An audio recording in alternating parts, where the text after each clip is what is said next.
Welcome to Living Outside the Box. I'm your host, Benjamin Bowman. This podcast is about living, leading, and being inspired to do things outside of the box, outside of the norms and comforts that we are used to. Today, I want to talk to you about overcoming challenges. As I shared in our first episode about living a life without limits, my life has been filled with challenges. Because of my mom and family, especially my grandparents, siblings, and aunts and uncles, I have learned to overcome the challenges that have faced me in my life. Resilience is typically the word we use when we describe an individual who is able to, through their strength and the strength of others, overcome the circumstances that they have been dealt with in life. As I think about our culture today, we are not a resilient people. Let me explain what I mean by that. Yes, there are individuals within our culture who are resilient. They are able to overcome and rise above the circumstances of their life, whether that's through the help of their faith, their family, or whatever strength they can draw on. But by and large, our culture is not resilient. Here in the United States, in just under a year, we will celebrate our 250th anniversary of becoming a nation. 250 years ago, our forefathers fought for freedom, fought for the right to be independent from an outside force, and to strike out and do things the way they saw fit for their people.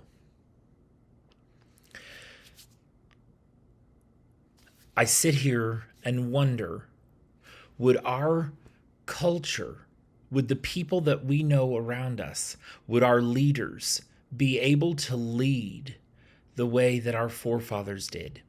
Would we be able to live the way that the founding fathers lived, and those who came even before them in the 1600s?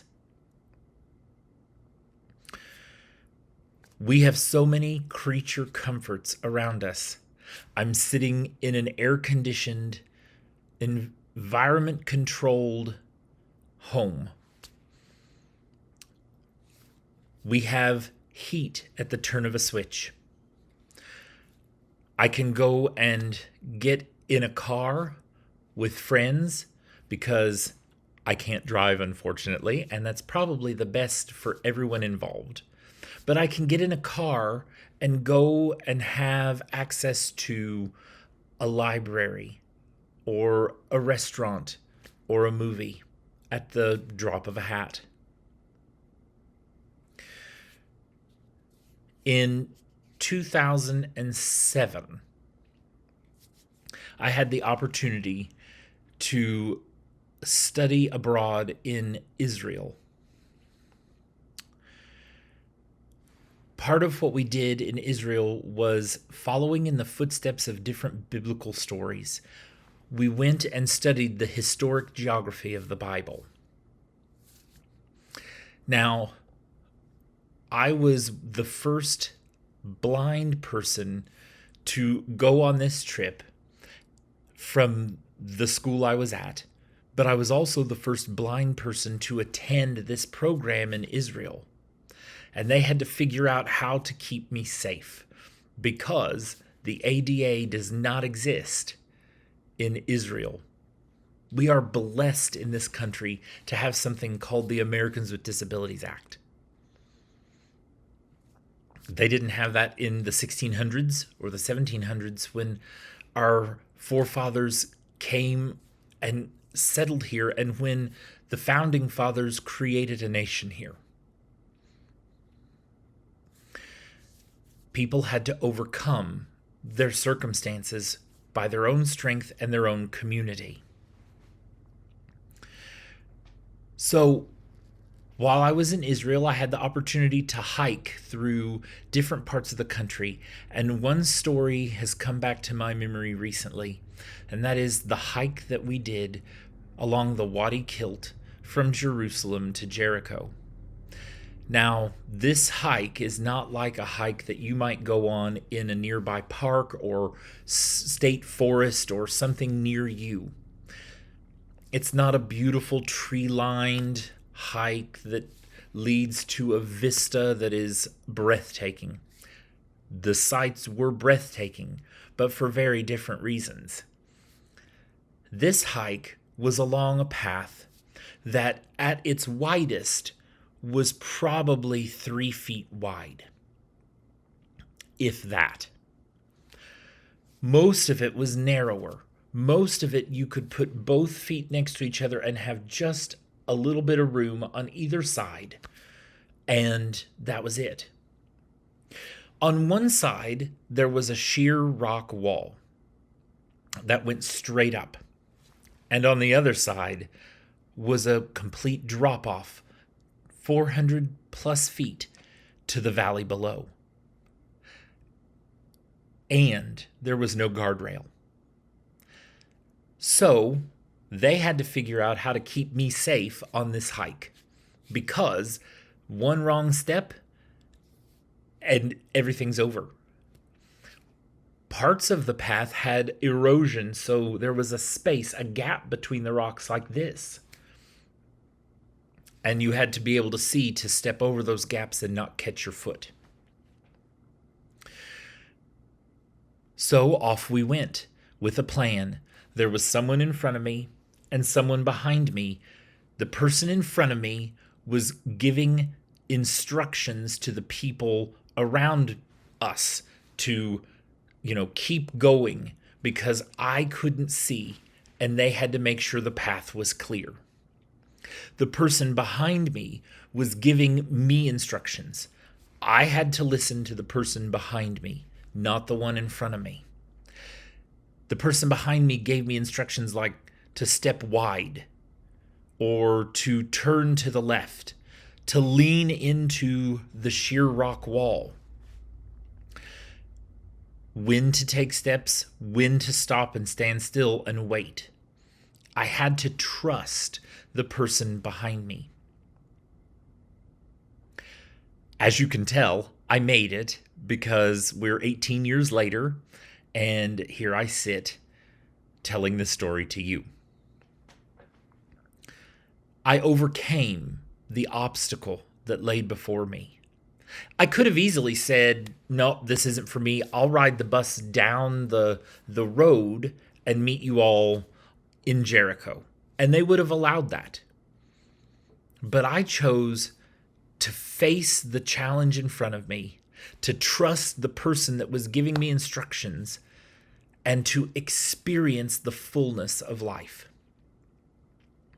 Now, you might be asking yourself, how does this relate to leadership? Well, a good leader, a leader that lives outside the box, will inspire their followers to meet the challenge in front of them. They will build relationships with them, trusting relationships, so that they can be the ones speaking wisdom, giving guidance and support as the follower lives into their full potential, as they live life to the fullest. And a good leader will see the follower through to the very end. You see, the person behind me could have thrown his hands up in there and said, forget this, everyone's leaving, I'll go with them. I'll scoot by Ben and be done. But he didn't. He stayed with me every step of the way until we got to Jericho.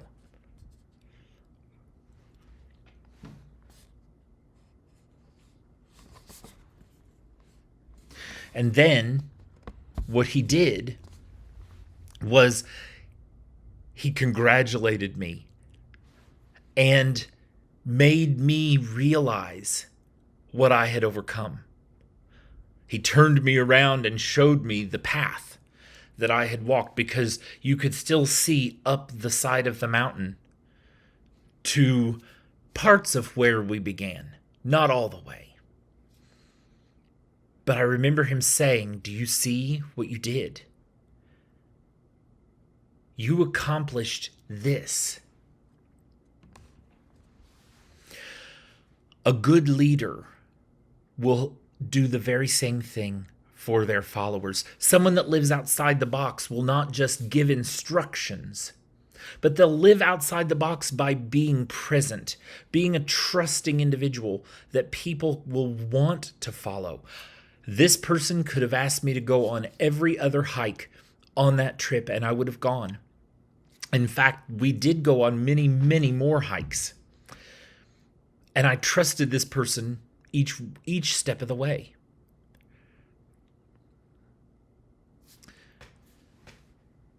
How does this relate to our culture today? Well, the more that we choose to live in comfort, the more we forget how to overcome challenge.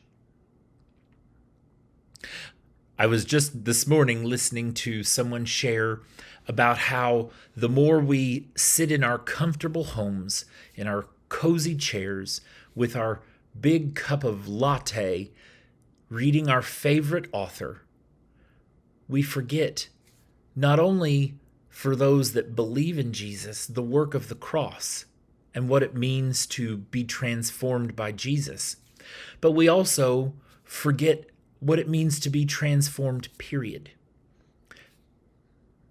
This life is full of challenges, and as leaders, we are called to help guide people through the challenges of life. The person that was walking behind me, he chose to guide me through the challenge of walking along the Wadi Kilt.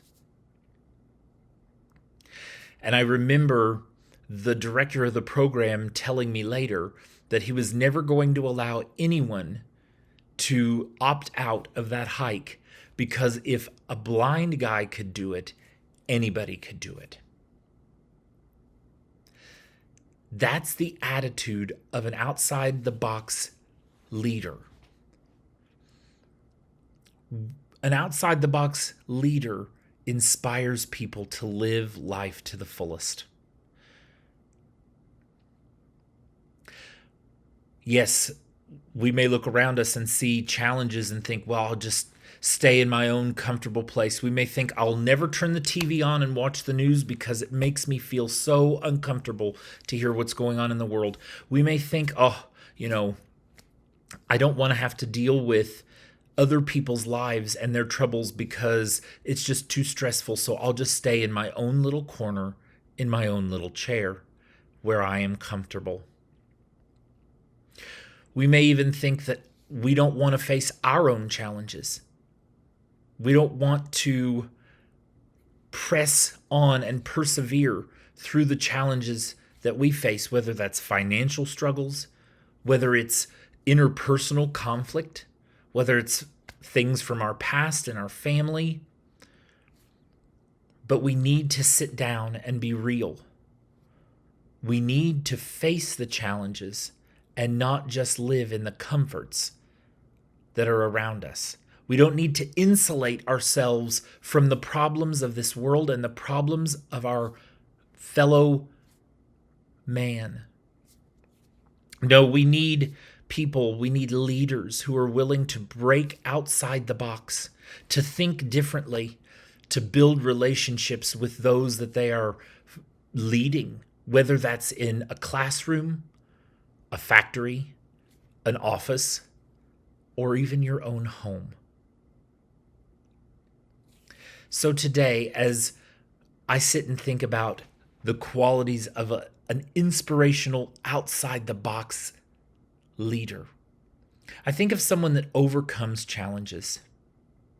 I shared the challenge that I walked through quite literally along the Wadi Kilt.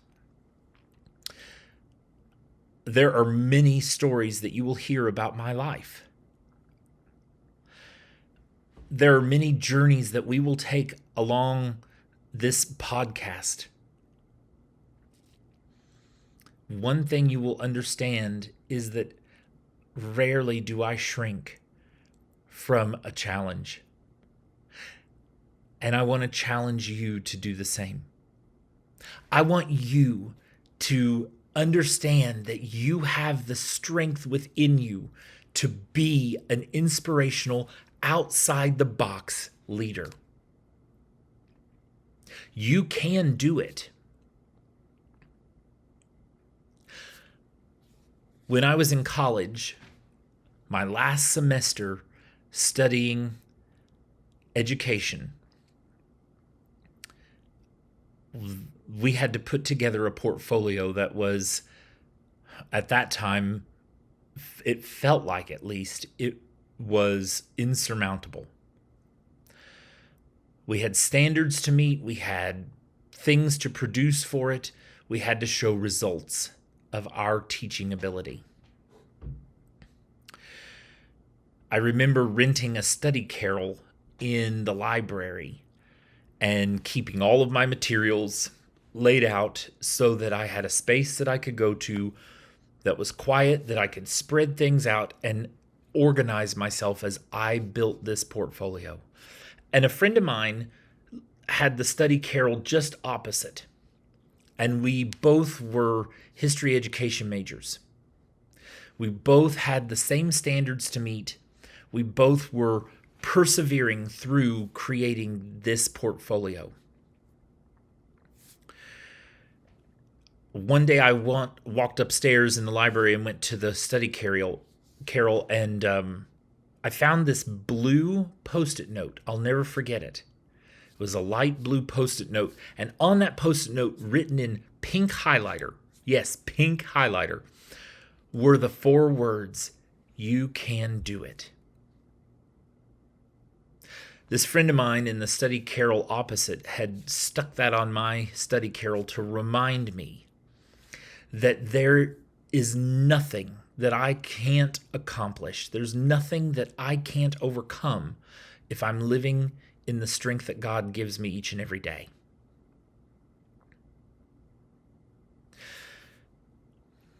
You see, we like to fall back into comfort. That is our natural bent. As humans, we don't like pain. We don't like to persevere through something that's difficult. We'd rather just take the other path, the path more traveled.